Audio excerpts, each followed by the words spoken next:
Hi అండి. అందరికీ నమస్కారం. Welcome to my channel. ఈ వీడియోలో ఏపీ ప్రభుత్వ ఉద్యోగులకు మరియు పెన్షనర్లకు మధ్యంతర భృతి ఐఆర్ 27% ఫిక్స్. దీనికి సంబంధించిన పూర్తి వివరాలు ఈ వీడియోలో తెలుసుకుందాము. వీడియో అయితే ఎక్కడ గాని స్కిప్ చేయకుండా ఎండ్ వరకు చూసేయండి. అప్పుడే ఇన్ఫర్మేషన్ పూర్తిగా అర్థమవుతుంది. అలాగే వీడియో చూస్తున్న ప్రతి ఒక్కరు వీడియోకి లైక్ చేయండి ఫ్రెండ్స్. ఈ వీడియోని తోటి ఉద్యోగ, పెన్షనర్ మిత్రులతో షేర్ చేయండి. కొత్తగా మన ఛానల్‌ని చూస్తున్నవారు ఇంకా ఎవరైనా సబ్స్క్రైబ్ చేసుకోకుంటే వెంటనే మన ఛానల్‌ని సబ్స్క్రైబ్ చేసుకోండి. దీని ద్వారా నేను చేసే లేటెస్ట్ వీడియోస్ అన్నీ మీ వరకు రీచ్ అవుతాయి. ఇక ఆలస్యం చేయకుండా వివరాల్లోకైతే వెళ్ళిపోదాము. ఫ్రెండ్స్, ఇక విషయానికి వచ్చినట్లయితే ఉద్యోగులు మరియు ప్రభుత్వాల మధ్య ఫిట్మెంట్ పోరాటం. భారతదేశంలో ముఖ్యంగా ఆంధ్రప్రదేశ్ రాజకీయాల్లో ఉద్యోగుల వేతన సవరణ, పీఆర్సీ మరియు కరువు భత్యం డిఏ ఎల్లప్పుడూ ఒక సున్నితమైన మరియు ప్రభావవంతమైన అంశంగా ఉంటూ వస్తూ ఉన్నాయి. మరి ఉద్యోగులు తమ జీవన ప్రమాణాలను మెరుగుపరుచుకోవడానికి, ద్రవ్యోల్బణానికి అనుగుణంగా తమ వేతనాలను పెంచుకోవడానికి ప్రభుత్వాలపై నిరంతరం ఒత్తిడి తీసుకొస్తారు. ప్రభుత్వాలు కూడా తమ ఎన్నికల హామీలు, ఆర్థిక పరిస్థితి మరియు రాజకీయ వ్యూహాలను బట్టి ఈ డిమాండ్లు నెరవేర్చడానికి ప్రయత్నిస్తాయి. ఈ క్రమంలో గత 2 దశాబ్దాలుగా ఆంధ్రప్రదేశ్‌లో జరిగిన కొన్ని ముఖ్యమైన పరిణామాలని పరిశీలిద్దాము. ముఖ్యంగా చంద్రబాబు నాయుడు గారి హయాంలో ఉద్యోగుల వేతనాలు 2014-19 మధ్య కాలంలో 2014లో చంద్రబాబు నాయుడు ముఖ్యమంత్రిగా బాధ్యతలు చేపట్టినప్పుడు ఉద్యోగులు వేతన సవరణ ఒక కీలక అంశంగా మారింది. ఉద్యోగ సంఘాల ఒత్తిడి మేరకు ఆయన ప్రభుత్వం 43% ఫిట్మెంట్‌ను ప్రకటించింది. ఇది అప్పట్లో ఒక పెద్ద పెంపుగా పరిగణించబడింది. ముఖ్యంగా తెలంగాణ ముఖ్యమంత్రి కేసీఆర్ 41% ఫిట్మెంట్ ప్రకటించిన నేపథ్యంలో ఈ నిర్ణయం ఉద్యోగుల మధ్య చంద్రబాబు నాయుడు గారి పట్ల సానుకూల వాతావరణాన్ని సృష్టించింది. అయితే 5 ఏళ్ల తర్వాత తదుపరి పీఆర్సీ అమలు చేయాల్సి వచ్చినప్పుడు చంద్రబాబు నాయుడు ఆర్థిక కారణాల రీత్యా అంత భారీ పెంపుకు సుముఖత చూపలేదు. ఈ సమయంలో ఉద్యోగుల సంఘం నాయకుడు అశోక్ బాబు ఉద్యోగుల తరపున గట్టిగా నిలబడ్డారు. మొదటగా 5% ఫిట్మెంట్ ప్రతిపాదించిన ప్రభుత్వం ఉద్యోగుల తీవ్ర వ్యతిరేకతతో 10%కి, చివరకు 20%కి అంగీకరించింది. ఈ పరిణామం చంద్రబాబు నాయుడు ప్రభుత్వంపై ఉద్యోగుల అసంతృప్తికి దారితీసింది. అధిక ఫిట్మెంట్ ఆశించిన ఉద్యోగులు 20% పెంపు పట్ల నిరాశ అయితే చెందారనమాట, తక్కువని.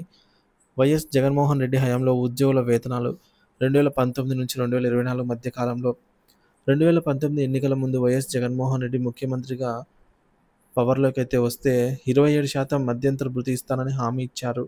ఈ హామీని ఉద్యోగుల మధ్య విస్తృత ఆదరణ పొందింది మరియు ఆయన ఎన్నికల విజయానికి ఒక కారణంగా కూడా నిలిచింది. అధికారంలోకి వచ్చిన తర్వాత జగన్ ప్రభుత్వం 27% మధ్యంతర భృతిని మంజూరు చేసి ఇది ఉద్యోగులకు తాత్కాలికంగా ఊరటనిచ్చింది. అయితే తదుపరి పీఆర్సీ అమలు చేయాల్సి వచ్చినప్పుడు జగన్ ప్రభుత్వం కేవలం 23% ఫిట్మెంట్‌కు మాత్రమే అంగీకరించింది. ఇది గతంలో చంద్రబాబు నాయుడు హయాంలో 43% ఫిట్మెంట్ చూసిన ఉద్యోగులకు తీవ్ర నిరాశ కలిగించింది. అంతేకాకుండా అంతకుముందు ఇచ్చిన మధ్యంతర భృతిలో 4% వెనక్కి తీసుకుంటామని ప్రకటించడం ఉద్యోగుల ఆగ్రహాన్ని మరింత పెంచింది. ఈ నిర్ణయం జగన్ ప్రభుత్వంపై ఉద్యోగుల తీవ్ర వ్యతిరేకతకు దారితీసింది. ఇది ఇప్పటికీ కొనసాగుతోంది. ఉద్యోగులు తమకు ఇచ్చిన హామీలను నిలబెట్టుకోలేదని భావించారు. ఇది ప్రభుత్వానికి వ్యతిరేకంగా బలమైన సెంటిమెంట్‌కైతే దారితీసింది. జగన్ ప్రభుత్వంపై ఉద్యోగుల వ్యతిరేకతకు కారణాలు. ఉద్యోగులు జగన్ ప్రభుత్వంపై తీవ్ర వ్యతిరేకత పెంచుకోవడానికి అనేక కారణాలున్నాయి. అందులో ముఖ్యంగా తక్కువ ఫిట్మెంట్ ఇవ్వటం.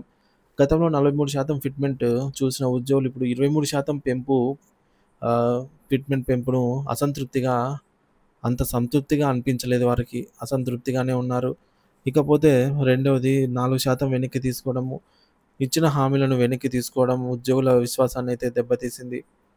అడిషనల్ క్వాంటమ్ ఆఫ్ పెన్షన్ ఇట్లాంటివి. ఇక డీఏ బకాయిల విషయానికి వచ్చినట్లయితే గత ప్రభుత్వాల నుండి ప్రస్తుత ప్రభుత్వం కూడా డీఏ బకాయిల వరకు డీఏ బకాయిలైతే పేరుకొనిపోయి ఉన్నాయి. ఎన్నికల ముందు మాత్రమే కొన్ని డీఏలు విడుదల చేయడం, మిగిలిన బకాయిలను విడుదల చేయకపోవడం ఉద్యోగుల అసంతృప్తిని పెంచింది. ప్రస్తుతం 4 డీఏలు పెండింగ్‌లో ఉన్నాయని ఉద్యోగులు పేర్కొంటున్నారు. ఇక నాలుగోది పని వాతావరణము. గతంలో చంద్రబాబు నాయుడు ప్రభుత్వం ఉద్యోగులకు కొన్ని ప్రత్యేక వెసులుబాట్లు, అంటే శుక్రవారం మధ్యాహ్నం వెళ్లి సోమవారం మధ్యాహ్నం రావడం వంటివి కల్పించింది. జగన్ ప్రభుత్వం అలాంటి వెసులుబాట్లను తొలగించి వారి పని వాతావరణాన్ని కఠినతరం చేసిందని ఉద్యోగులు భావిస్తున్నారు. ఇది కూడా వ్యతిరేకతకైతే ఒక కారణమని చెప్పవచ్చు. ఇకపోతే ఐదవది ప్రభుత్వ వైఖరి. ఉద్యోగుల డిమాండ్లను ప్రభుత్వం సీరియస్‌గా తీసుకోలేదు. వారిని బాధ్యతారహితంగా చూసిందని ఉద్యోగ సంఘాలు ఆరోపిస్తున్నాయి. మరి ప్రస్తుత పరిస్థితి మరియు భవిష్యత్ అంచనాలు ఏంటంటే, ప్రస్తుతం ఉద్యోగుల సమస్యలు పరిష్కారం అయ్యే అవకాశం తక్కువగా కనిపిస్తోంది. ప్రభుత్వంపై ఇప్పటికే ఆర్థిక భారం ఎక్కువగా ఉన్న నేపథ్యంలో ఎన్నికలకు ముందు మాత్రమే కొన్ని డిమాండ్లను నెరవేర్చవచ్చని అంచనా. ఉదాహరణకు ఎన్నికలకు ఒక సంవత్సరం లేదా 6 నెలల ముందు పెండింగ్‌లో ఉన్న డీఏ బకాయిలలో కొన్నిటిని విడుదల చేయవచ్చని ఉద్యోగులు ఆశిస్తున్నారు. అయితే అన్ని సమస్యలను పరిష్కరించే అవకాశం ప్రభుత్వానికి లేదు. కొత్త ప్రభుత్వం అధికారంలోకి వస్తే తప్ప తమ సమస్యలు పరిష్కారం అవుతాయని ఉద్యోగులు ఆశించే అవకాశం ఉంది. ఉద్యోగులు మరియు ప్రభుత్వాల మధ్య వేతన సవరణలు, భత్యాల విషయంలో నిరంతర సంఘర్షణ కొనసాగుతుంది. ఈ మేరకు ప్రభుత్వాలు ఆర్థిక పరిస్థితులను, రాజకీయ సమీకరణాలను దృష్టిలో ఉంచుకొని నిర్ణయాలు తీసుకుంటే ఉద్యోగులు తమ జీవన ప్రమాణాలను, హక్కులను పరిరక్షించుకోవడానికి పోరాడతారు. ఈ పోరాటం ఆంధ్రప్రదేశ్ రాజకీయాల్లో ఎల్లప్పుడూ ఒక కీలక పాత్ర పోషిస్తూ వచ్చింది. భవిష్యత్తులో కూడా ఇది కొనసాగే అవకాశము ఉంది.